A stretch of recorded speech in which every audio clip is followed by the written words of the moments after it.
دو جہاں خاتم الانبیاء محبوب خدا سید المرسلین حضرت محمد مصطفیٰ صلی اللہ علیہ وسلم کی آمد کا جشن پاکستان میں نبی مہربان صلی اللہ علیہ وسلم کا 1500واں یوم ولادت عقیدت اور احترام سے منایا جا رہا ہے۔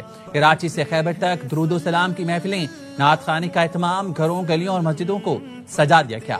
پنجاب اسمبلی میں بھی برقی کمکمیں، سندھ کے گورنر ہاؤس میں عید میلاد النبی صلی اللہ علیہ وسلم کے روح پرور محفل، دنیا بھر میں نبی مہربان سے محبت اور عقیدت کا اظہار، مقبوضہ بیت المقدس میں نماز فجر کے بعد خصوصی محفلیں، شام میں بھی نبی آخر الزماں کا یوم ولادت عقیدت سے منایا گیا۔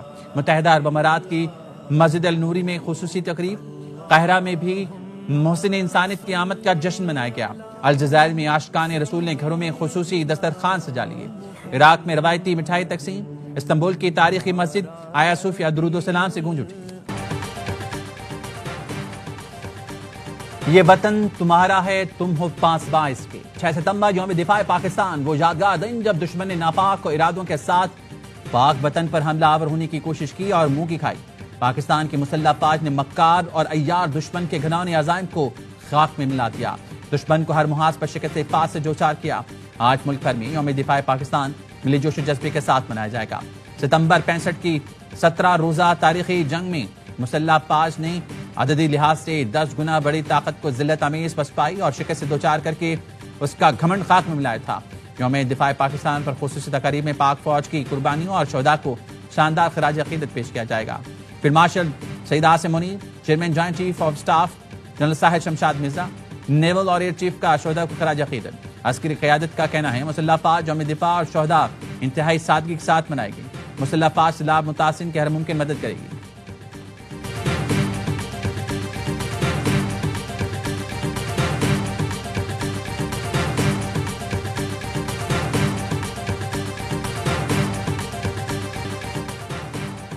پنجاب کے دریاؤں میں سیلاب کی سنگین صورتحال، دریا ستلج میں گنڈا سنگھ والا پر انتہائی اونچے درجے کا سیلاب، ہیڈ سلیمان کی اور ہیڈ اسلام پر بھی پانی کی سطح مسلسل بلند، دریا راوی میں ہیڈ سدھنائی پر انتہائی اونچے درجے کا سیلاب، دریا جناب میں خان کی، ہیڈ قادر آباد، ہیڈ محمد والا اور چنیوٹ کے مقامات پر پانی کے بہاؤ میں اضافہ، بھارت کے سنتاس معاہدے کی مسلسل خلاف ورزی، دریا ستلج میں 2 مقامات پر ہائی فلڈ الرٹ جاری کر دیا، دریا ستلج میں بڑے آبی ریلے کا خطرہ، بھارتی ہائی کمشنر کی جانب سے وزارت آبی وسائل کو صبح 8 بجے فیروزپور کے مقام پر اونچے درجے کے سیلاب سے متعلق الرٹ جاری کیا گیا۔ گزشتہ روز بھی ستلج میں 2 مقامات پر ہائی فلڈ کا الرٹ جاری کیا گیا۔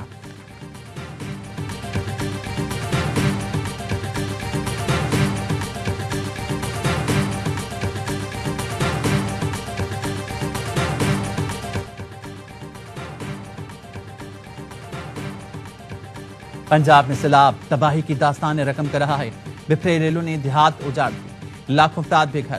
قصور میں کھلے آسمان تلے بیٹھے سیلاب متاثرین کو مدد کا انتظار ہے، کہتے ہیں کوئی کھانا لاتا ہے تو کھاتے ہیں ورنہ بھوکے سو جاتے ہیں۔ دریا چناب کا ریلا سرگودا میں کوٹ مومن کے مکینوں کا سب کچھ بہا لے گیا، کہتے ہیں پچھلا ریلا گزرا نہیں، مزید پانی تباہی مچانے آ گیا۔ رنگپور کا کئی کلومیٹر کا علاقہ دریا کا منظر پیش کر رہا ہے، 80 کلومیٹر علاقہ تالاب بن چکا، فش فارمنگ بھی تباہ ہو گئی۔ بہاول نگر میں چک بھٹیاں کا عارضی حفاظتی بند ٹوٹ گیا، وسیع پیمانے پر آبادی زد میں آ گئی، 130 گاؤں متاثر، 1,10,000 افراد نقل مکانی کر گئے۔ جلال پور بھٹیا میں سینکڑوں دیہات صفحہ ہستی سے مٹ گئے۔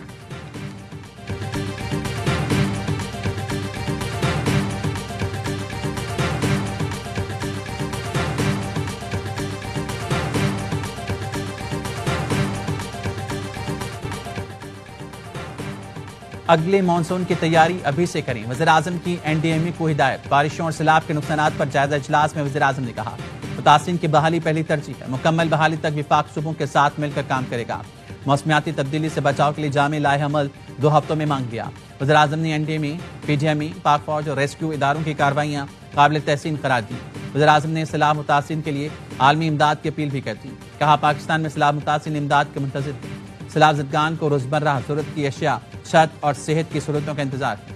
احتیاط کے عالمی دن پر پیغام میں وزیر اعظم کا کہنا تھا حکومت، عوام اور فوج نے مل کر ریسکیو اینڈ ریلیف آپریشن جاری رکھا ہوا ہے، سیلاب متاثرین کو دل کھول کر احتیاط دیں۔ پاکستان کا نام سب سے زیادہ احتیاط دینے والے ممالک میں شامل ہے۔ پاکستان کے رضاکاروں نے ہر آفت میں متاثرین کی عملی اور مالی مدد کی۔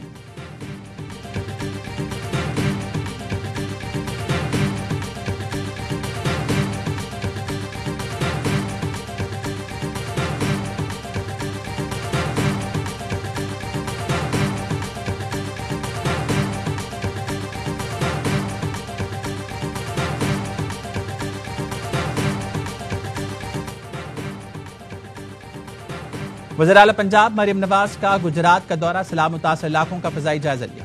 مریم نواز کا جلال پور جٹا میں ریلیف کیمپ کا بھی دورہ، سیلاب کی صورتحال کا جائزہ لیا، متاثرہ خواتین اور بچوں سے بات چیت کی، جاں بحق افراد کے لواحقین کو 10-10 لاکھ روپے کے چیک پیش کیے۔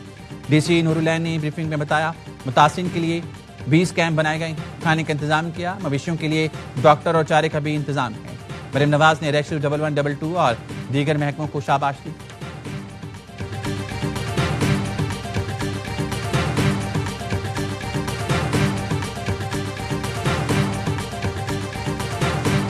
ماننا بھی چاہیے کہ چیف منسٹر مریم شریف صاحبہ بہت محنت کر رہی ہے، اپنی پوری ٹیم بہت محنت کر رہی ہے۔ ریکویسٹ کروں گا وزیر اعظم صاحب سے کہ وہ جو لونز ہے اس میں مدد کیا جائے فارمرز کو، اور جو بجلی کی کمپوننٹس ہے اس میں مدد کیا جائے۔ بلاول بھٹو نے سیلاب میں پنجاب حکومت کی کارکردگی کی تعریف کی، کہا سیلاب نے پنجاب میں تباہی مچائی۔ وزیر اعلیٰ پنجاب مریم نواز اور ان کی ٹیم بھرپور محنت کر رہی ہے۔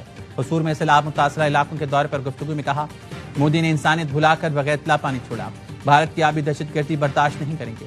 بلاول بھٹو نے وزیر اعظم شہباز شریف سے زرعی ایمرجنسی نافذ کرنے کا مطالبہ کر دیا۔ قصور میں سیلاب متاثرین سے ملاقات کے بعد چیئرمین پیپلز پارٹی کا وزیر اعظم سے رابطہ، پنجاب میں کسانوں کے مسائل سے آگاہ کیا، مطالبہ کیا کہ آفت زدہ اضلاع کے کسانوں کے بجلی کے بل معاف کیے جائیں۔ کہا پنجاب میں زراعت کے شعبے کو سیلاب سے شدید نقصان پہنچا، زرعی قرضوں کی ادائیگی آفت زدہ اضلاع کی کسانوں کے لیے بڑا مسئلہ ہے، قرضوں کی معافی یا تاخیر سے ادائیگی کی رعایت دی جائے۔ وزیر اعظم نے یقین دہانی کرائی وفاقی حکومت ہر ممکن اقدام کرے گی۔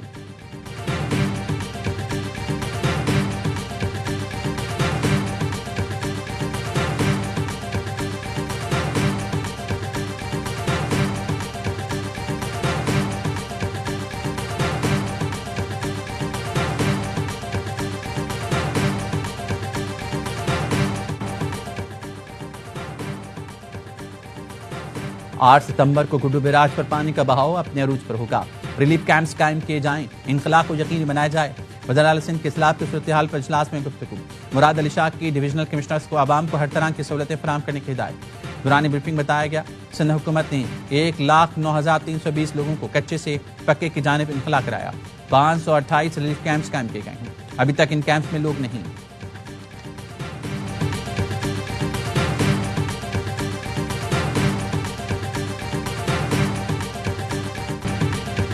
سیاست میں عدم برداشت، بانی پی چیک کی بہن میں نشانہ بن گئی، بھائی سے ملاقات کے بعد علیمہ خانم کو انڈا پھینک کر مارا گیا۔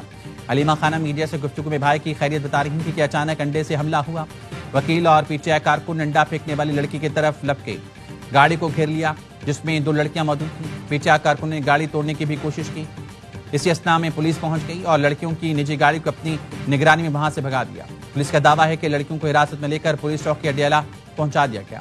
پولیس کا کہنا ہے انڈا پھینکنے والی خواتین کا تعلق پی ٹی آئی سے ہے۔ کے پی سے سرکاری ملازمین احتجاج کرنے اڈیالہ جیل آئے تھے، سوالوں کا جواب نہ دینے پر علیمہ خانم کو انڈا مارا گیا۔ علیمہ خانم نے کہا ہمیں فکر نہیں کہ ہم پر کوئی حملہ کرے، ہمیں پتہ ہی ہوگا۔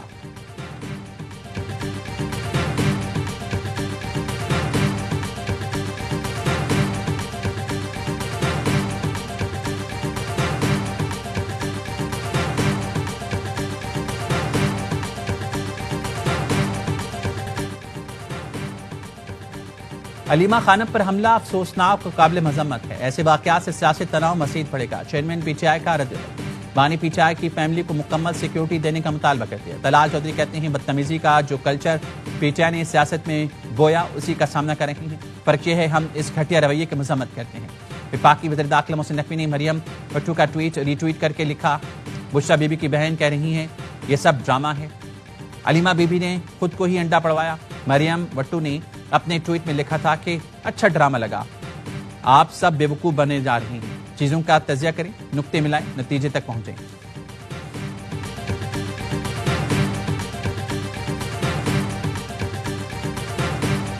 میں انہیں بہت اعلیٰ سطح پہ ان کو ریگارڈ کرتا ہوں، وہ واقعی ایک باوفا بہن کا کردار ادا کر رہی ہیں۔ ان کے ساتھ یہ جس نے بھی کیا ہے بڑی ہی ناشائستہ حرکت ہے۔ علیمہ خانم پر حملہ کیا گیا، انڈا پھینکنے کے واقعے کی بغیر کسی تبصرے کی مذمت کرنی چاہیے۔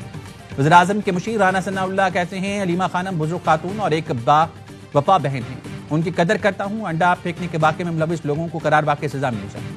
پی ٹی آئی والے اس قسم کے احتجاج چھوڑ دیں اور بیٹھ کر مسئلے حل کریں۔ وزیر دفاع خواجہ آصف نے کہا سیاست میں جوتا سیاہی اور گالم گلوچ پی ٹی آئی نے متعارف کرایا۔ مسجد نبوی صلی اللہ علیہ وسلم میں مریم اورنگزیب کو گالیاں دینا، بال نوچنے کا واقعہ افسوسناک تھا۔ بیگم کلثوم نواز کی علالت کا مذاق اڑایا گیا۔ سیاسی حریفوں کی فیملیز کو ٹارگٹ کرنا شرمناک عمل ہے۔ آج بانی کے اپنے خاندان میں 2 گروپوں کی لڑائی میں انڈے استعمال ہوئے۔ آگ اب اپنے دامن تک پہنچ گئی ہے۔ سیاست میں مخالفت ہونی چاہیے مگر تہذیب کے دائرے میں۔